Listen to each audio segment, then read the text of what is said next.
Joining me, the historian, Dr David Starkey. David, welcome to you and thanks so much for your time. What did you make of what Sir Keir had to say?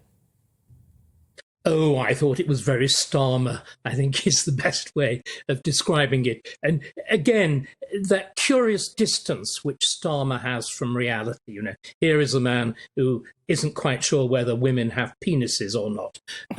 I thought there was an awful lot of that in what he said. I mean, the first thing about the tour of the Caribbean was it was by invitation. The scene with the Land Rover was clearly something that was arranged locally. Those involved were very, very proud of it. I agree, the echoes have an extraordinarily out-of-time quality. They were, after all, they were doing something which monarchy does. They were recreating an earlier event. And in literally the same vehicle. Literally the same vehicle.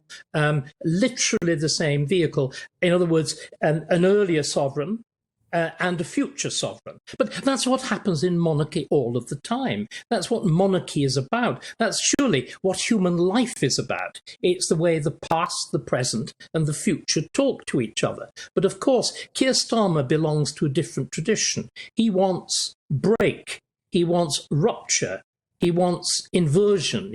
Which is, why he's so uncertain about whether men and women can be distinguished from each other. Well, I'm not sure, but sorry, isn't it important? I don't really think that Starmer speaks for a majority, does he?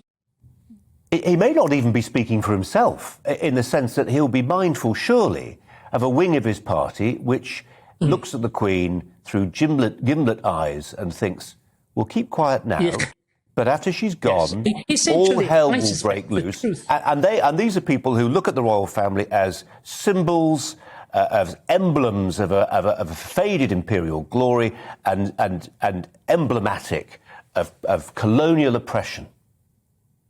I think it's more than that. And what it really is about is that instinctively somebody like Starmer is a Republican.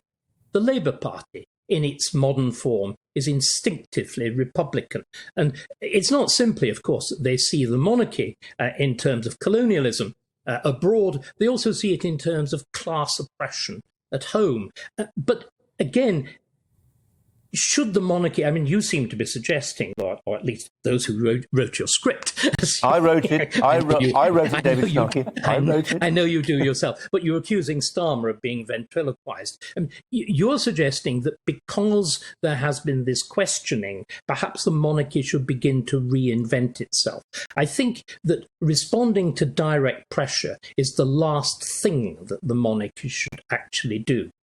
We are coming to a huge change, Colin, the change of the end of a very, very long reign. A very long reign, which has also, despite the best endeavours of the Duke of Edinburgh, been fundamentally a very conservative reign. This is because the Queen herself is profoundly conservative. She came to the throne saying, I'm going to do it as my father did. And then in her first Christmas broadcast, she added, I'm going to do it as my grandfather did. So the fundamentals of the monarchy, in all sorts of ways, the investitures, the parading round hospitals, the charitable functions, the honorary colonelships of regiments, has not shifted since 1917. It's a century old, and a century that's seen this vast transformation. So there will have to be a rethink. There's another even bigger rethink coming, which we've all forgotten. We're going to replace a queen with a king. Yeah, that does change the way the things work. Do you see what I mean? There are fundamental changes coming anyway. And